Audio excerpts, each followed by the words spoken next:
Y estábamos escuchando a ABBA cantando en español, un tema de Mamma Mía, para darle la bienvenida a Rosina Toledo para una nueva entrega de Cómo se explica. Rosina, ¿cómo estás? Buenas, ¿cómo están? ¿Todo bien? Bien, excelente. Y bueno, ya lo adelantábamos al comienzo del programa que la columna de hoy va a estar relacionada con el cáncer de mama. Así es, exacto. Mamma Mía, por eso la canción y también la canción en español para escuchar justo esa parte que hice de resistir, ¿no? Y bueno, es todo un tema, el tema del cáncer de mama. Y como ustedes saben, octubre es el mes rosa para concientizar y bueno, que la gente entienda y sepa y conozca un poco de qué se trata el cáncer de mama. Uh-huh. Que bueno, capaz que es algo que ya tenemos como medio, no sé si trillado, pero es algo que hemos escuchado en muchos lados, ¿no? La corgaminata, hay entrevistas, hay cosas.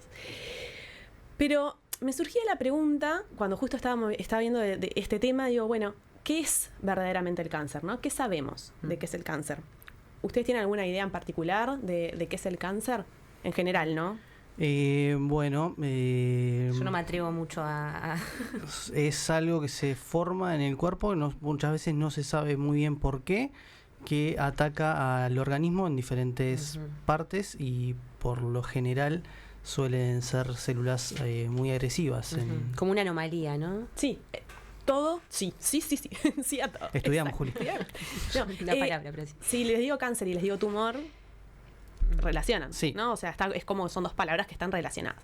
Y en realidad es como decían los dos. El cáncer lo que es un tumor maligno que se caracterizó porque hay células que empezaron a crecer descontroladamente y formaron esa masa tumoral, esa pelota, podríamos decir, ¿no? Pero bueno, para entrar un poquito a las bases bioquímicas, pero con onda, no se asusten, del cáncer, está bueno como recordar, ir un pasito para atrás en las columnas, en la primera columna que hicimos la comparación de las casas y de las células. Sí. ¿Se acuerdan que hacíamos una similitud de que cada célula podía ser vinculada o parecida como una casa? Sí.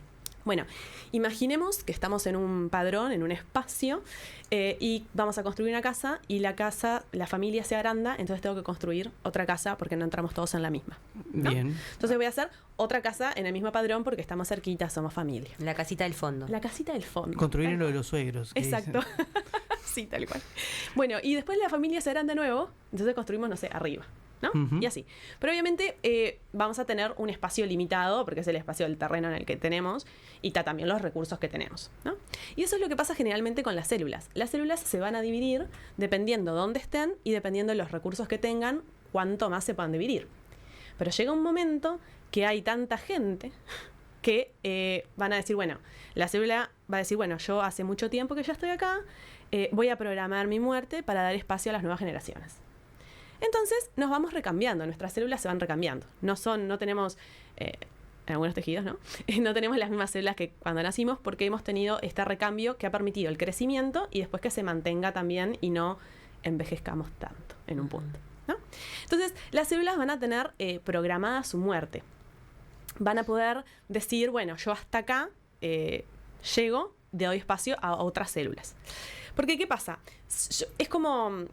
lo que pasa en el cáncer, en realidad, es que este proceso está afectado. Entonces, se empiezan a construir una casa, otra casa, otra casa, otra casa. Imagínense, no sé, 300 casas en 500 metros cuadrados con una columna de UTE. Sí, claro, se sobrecarga un poco la toma. Se sobrecarga la toma y lo que va a pasar es que se van a quedar sin energía. Porque no todas las casas van a poder tener energía. Entonces, naturalmente, una célula normal o en un tejido normal, algunas de esas células van a programar su muerte para morir, para darle espacio a las otras, pero justo en el cáncer lo que pasa es que este proceso no ocurre y siguen creciendo sin control. Bien. Entonces, esa es como la primer base, digamos, de los tumores, ¿no? De lo que podemos decir del cáncer. Pero este proceso de esta fecha de vencimiento que tienen las células, esta muerte programada, obviamente tiene instrucciones. ¿Y dónde van a estar estas instrucciones? Y supongo que también está conectado con la primera columna. Sí, exactamente. En la caja fuerte. En la caja fuerte de nuestras células, en el ADN, ¿no? Sí. Entonces el ADN es la molécula que tiene las instrucciones con el manual para la vida y también tiene las instrucciones para que cada célula sepa qué tiene que hacer cuándo y cuándo tiene que programar su muerte para morir. Y es un proceso de lo que llamamos señalización bioquímica, porque unas proteínas le dicen a otras proteínas a dónde tienen que ir y qué tienen que hacer. ¿Sí? Es un proceso muy complejo y muy difícil, pero que tiene estas bases justamente, o estas instrucciones en el ADN. Es como, ¿vieron cuando tenemos un manual de instrucciones y queremos ver cómo funciona, no sé, una radio vieja? Y vamos y abrimos y está como borroneado ahí en alguna parte de las instrucciones. Sí. Eso es lo que pasa en las células con cáncer. Esas instrucciones de esta apoptosis, de esta muerte celular programada, tuvieron algún problema. Tuvieron alguna mutación, algún cambio, algo pasó. Entonces por eso no pueden programar bien la muerte. Y entonces crecen de forma bastante descontrolada, ¿no? Pero bueno, lo que está bueno y lo que es importante también dentro de este proceso de muerte celular, de la apoptosis, es que no es que la célula dice, ay, yo me voy a morir, que explote todo, no me importa más nada, ¿no? Sino que lo hace de una forma tan exacta y tan prolija que va a buscar separarse la célula como en pequeñas pelotitas, sin explotar, para no perjudicar a todo el resto de las células que están al lado. Sí. Es como que, por ejemplo, no sé, si hubiese un incendio en una casa, de estas del terreno que construimos varias con la familia, van a venir los bomberos, va a venir la policía, va a venir todo el mundo para que no se queme nada, no se derrita nada y no se propague el fuego. Y bueno, en este caso, también la célula no va a querer que se propague el fuego, porque si se propaga su contenido intracelular, viene todo el sistema inmune, y entonces empieza la inflamación, el dolor y los problemas. Entonces, problemas más o menos, ¿no? Porque también nos defiende, pero bueno, no podemos permitir que en los tejidos todo el tiempo, en el cuerpo, todo el tiempo, se esté despertando el sistema inmune sin sentido, porque en realidad esto es un proceso natural y normal, que la célula nazca, crezca, se reproduzca y muera. Entonces, bueno, el tema, claro, es que en el cáncer pasó una modificación genética en el ADN que hizo que este proceso de muerte celular esté afectado y no pueda estar programado. Entonces, lo que pasa en realidad es que hay algunas mutaciones que pueden venir hereditarias, pero no todas. Entonces, por eso decimos que el cáncer es una enfermedad genética, pero no es una enfermedad, no necesariamente es una enfermedad hereditaria.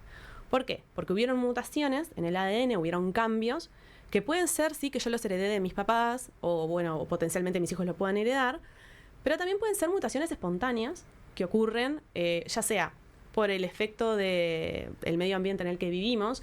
¿Vieron las personas que trabajan en el agro, que trabajan para fumigar y esas cosas, que inhalan mucho producto? Agrotóxicos. Los agrotóxicos, exacto.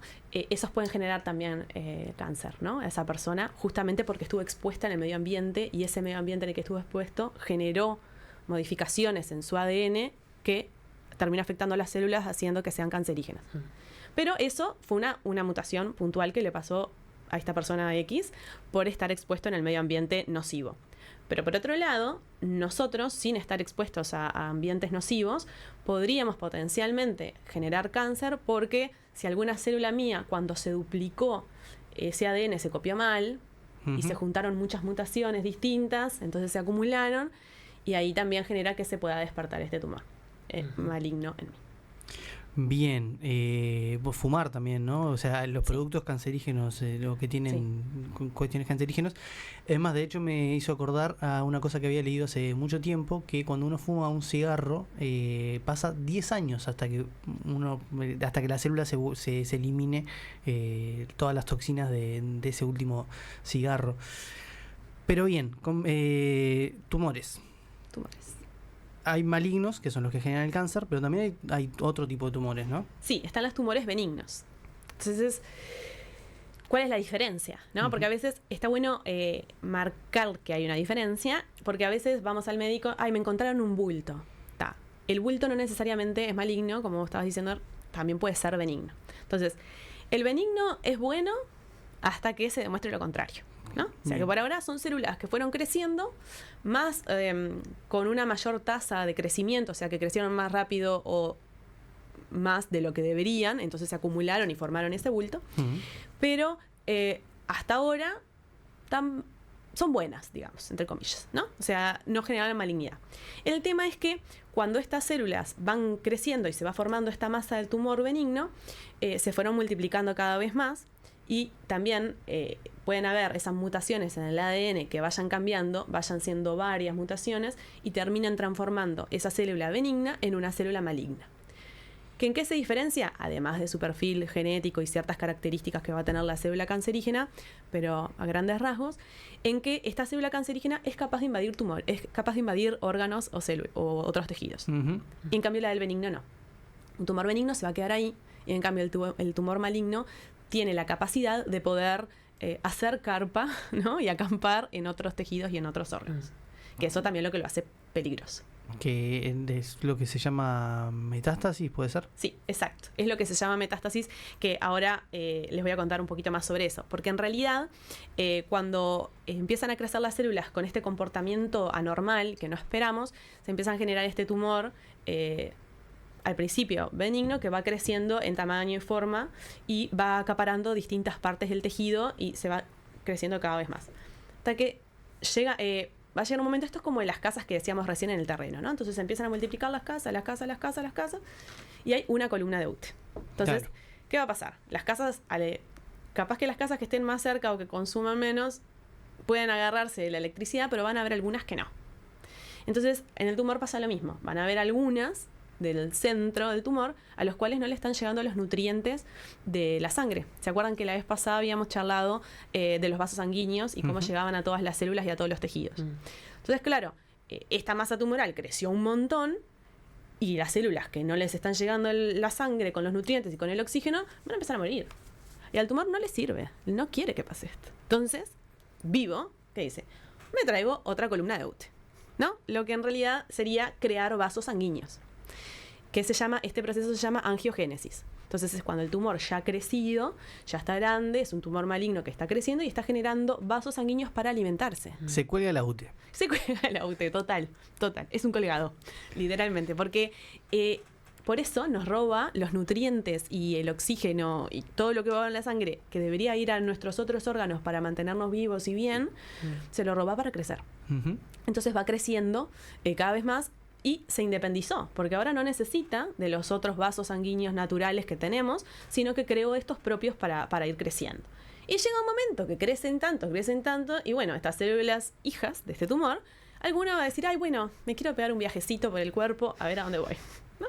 Entonces, ¿a dónde les parece que puede ir? Se agarra la sangre. A todos lados. A todos lados. Es un problema, porque se sube, digamos, ahí entre los vasos linfáticos y los vasos sanguíneos, pero va a atravesar a través de estas vías de comunicación, puede llegar a todos los tejidos potencialmente y a todos los órganos. Y encontrar uno que le guste y diga, ¡apa! Me gusta acá, hago mi carpa, tiéndame, y construyo mis casas nuevas en este lado. Y eso es exacto el proceso que denominamos metástasis, como vos decías recién, Ramiro. Entonces, así como que uno quiere la cosa, fuimos describiendo las distintas fases del cáncer, la fase 1, 2, 3 y 4, que van a depender del tamaño del tumor, de los tejidos que vaya agarrando alrededor y bueno, y de si llega también a hacer metástasis o no. La fase 4 es cuando el cáncer ya está metastásico, o sea que el cáncer que se originó en un órgano o en un tejido puntual, después una célula se desprendió y fue a colonizar otro órgano u otro tejido distinto. Pero viene de este primero.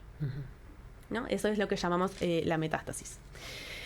Así que es todo un tema cómo va pasando y cómo va creciendo el tumor. No, ¿qué pasa con el cáncer de mama en específico, no? El cáncer de mama lo que tiene es obviamente que pasó esta multiplicación que desmedida, digamos, en la mama.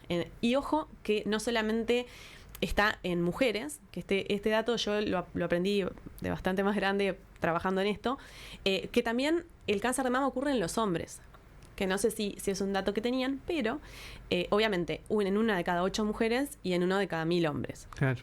Pero no quiere decir que los hombres no tengan cáncer de mama. O sea que la concientización también va para los dos géneros, ¿no? Y para los dos lados.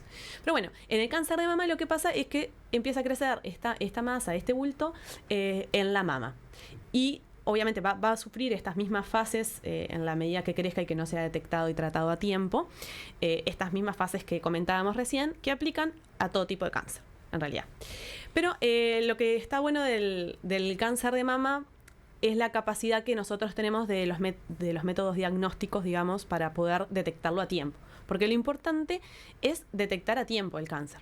A veces por ahí nosotros tenemos la idea de cáncer y muerte, o cáncer y ya está, no tenés más nada. Y en realidad, si detectás a tiempo, hay mucha chance de sobrevida y de vivir bien. Y esto es re importante porque a veces las mujeres, digo las mujeres en particular porque obviamente tenemos más posibilidad de tener cáncer de mama, como les decía recién.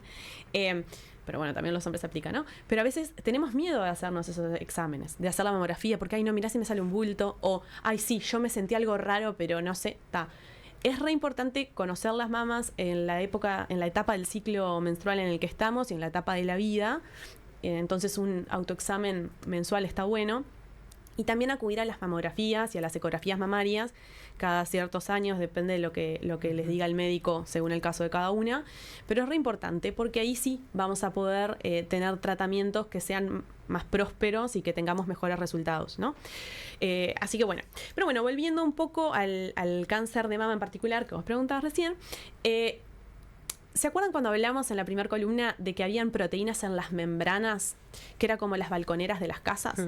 Vieron que si nosotros pasamos, ahora que está todo lleno de partidos políticos, por obviamente las elecciones, vamos a ver, hay banderas de los distintos partidos, a veces las banderas de Uruguay, las balconeras, bueno, etcétera. Que vos identificás que la gente que vive ahí es de tal partido, o va a votar tal cosa, o es católico o no es católico en la Navidad, qué sé yo, por las balconeras, ¿no? Y lo que pasa en el cáncer, y en particular también en el cáncer de mama, es que las células tienen estas balconeras. Entonces, los científicos han trabajado mucho para poder distinguir cuáles son las balconeras que tienen los distintos tipos de cáncer de mama. Entonces, hay algunos tumores de mama que sobreexpresan, es decir, que tienen de más ciertos receptores o ciertas proteínas en las membranas. Uno es el conocido ER2. Entonces, si la paciente en ese cáncer de mama tiene muchas proteínas de receptores ER2, le decimos que es ER2 positiva.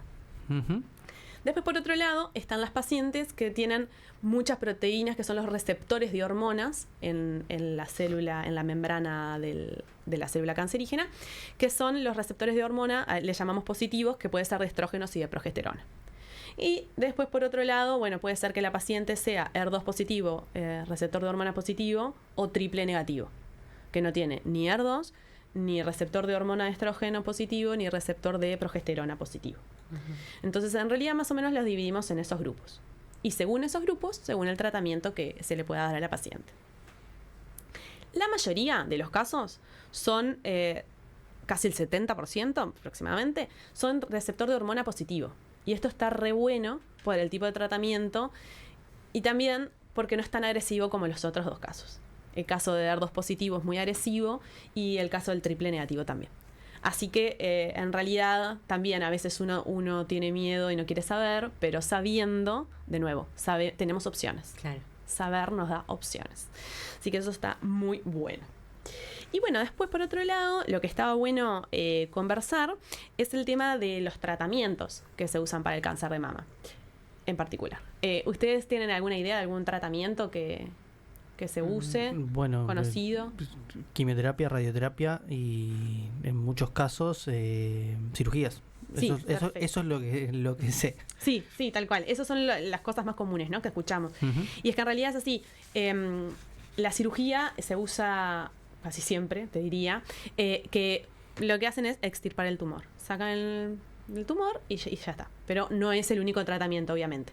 ¿Por qué? Porque, primero que obviamente cuando se saca el tumor se busca que sea libre de márgenes positivos para tumor. Es decir, que vos saques la célula, el tumor, la pelotita del cáncer, pero además alrededor no haya quedado nada.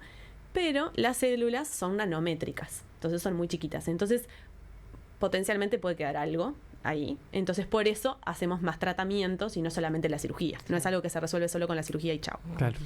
Entonces, la cirugía igual suele ser uno de los primeros pasos, obviamente dependiendo de cada tipo de tumor y cada paciente y demás, ¿no? Pero bueno, está la cirugía, como vos decías. Después está la quimioterapia, que seguro hemos escuchado hablar, la conocemos. Capaz que las conocemos sobre todo por sus efectos secundarios, que el primero seguramente que les viene a la mente La caída del cabello. La caída del pelo, ¿no?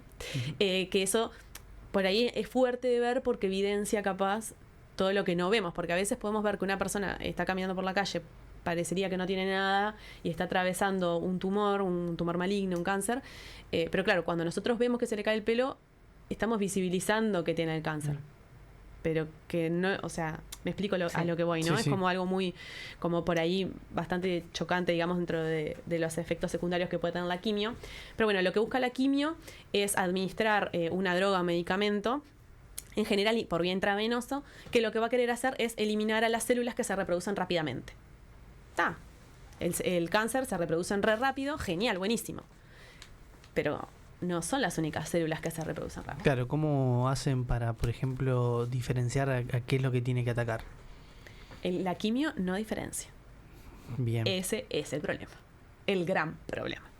Porque como no diferencia, todas las células que se reproduzcan rápido se van a ver afectadas. Claro. Por ejemplo, las células del pelo. Por ejemplo, las uñas, la boca, el tracto digestivo.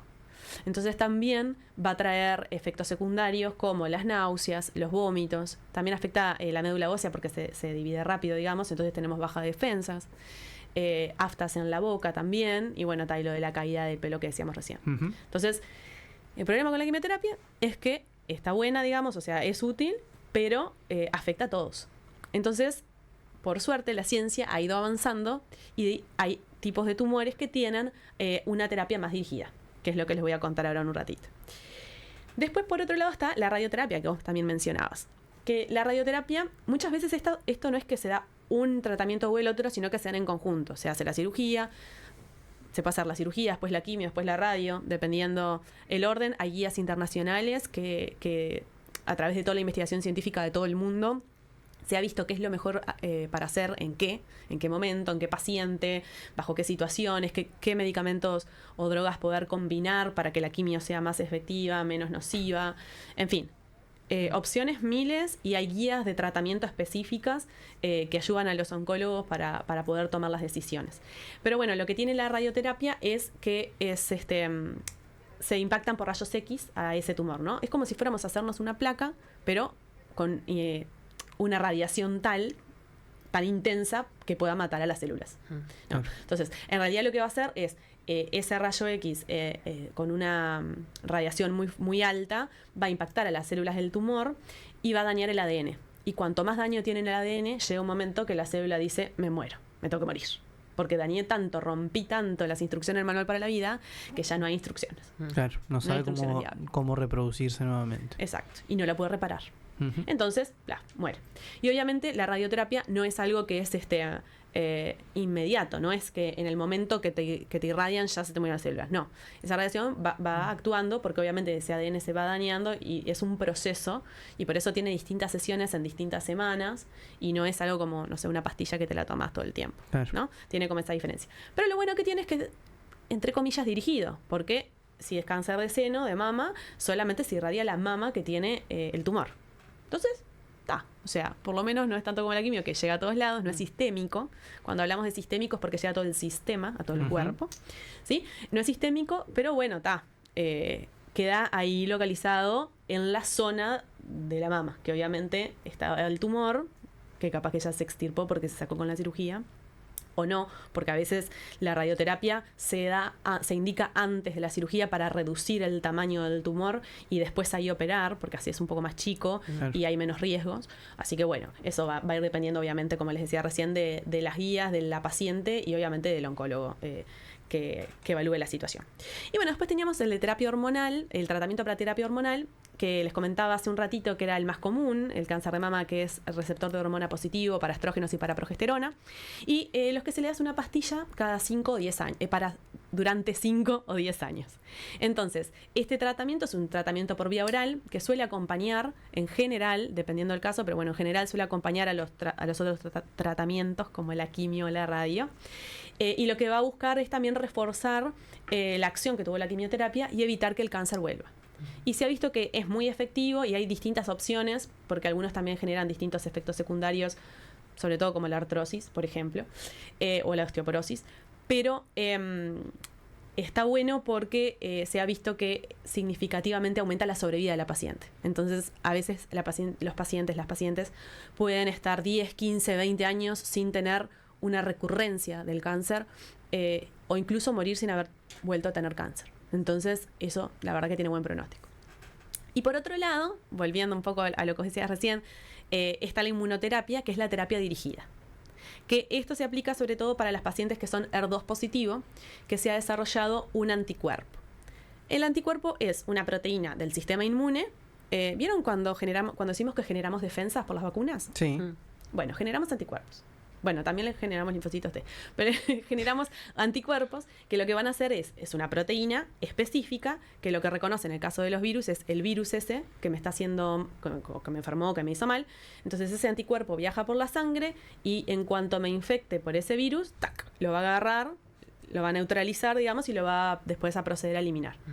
Entonces en este caso, lo que ha avanzado la ciencia es a decir eso, bueno, vamos a hacerlo dirigido para que haya un anticuerpo que viaje por la sangre hasta que encuentre en el órgano que está este tumor o todas las células que sean cancerígenas, que tengan este HER2 positivo muy expresado, en donde sea que estén del cuerpo, o sea que si hubo un posible movimiento para algún ganglio para otro órgano, también lo va a ver y a encontrar, solamente a esas células. Entonces las marca. Es como que les pone una marca, queda el anticuerpo pegadito ahí a esa célula tumoral y el sistema inmune va a ir a eliminarlo.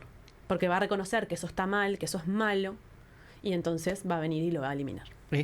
Es una novedad, Sí. Por lo menos en todo lo que uno sabía de cáncer, que era bastante desesperanzador el panorama. O sea, este tipo de información, que sea como más bien que el cuerpo mismo pueda enfrentarlo gracias a la inmunoterapia, es algo nuevo, ¿no?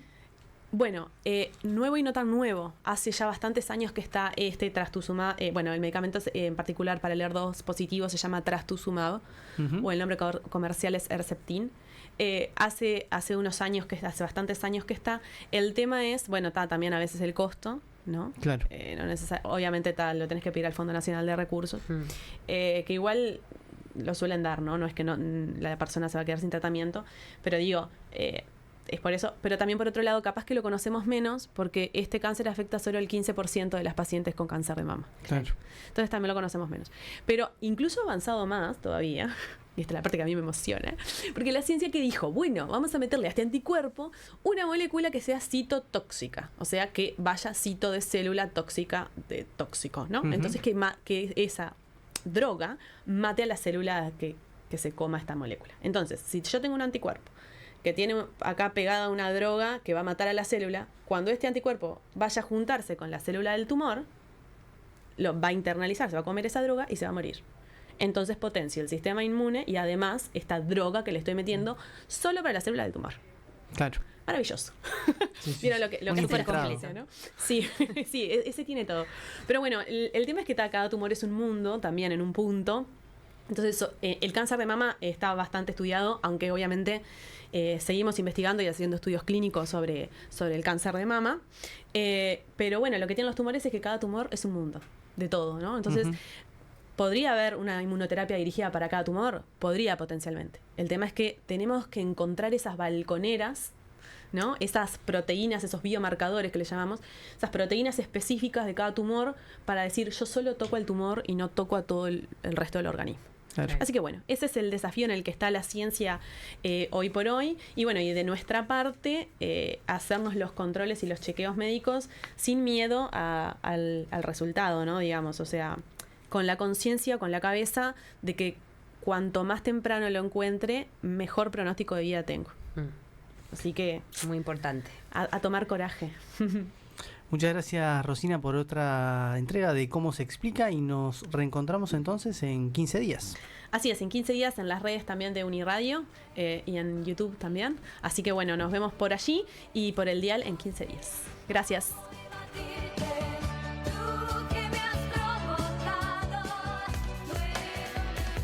Ya volvemos con Fuga de Radio.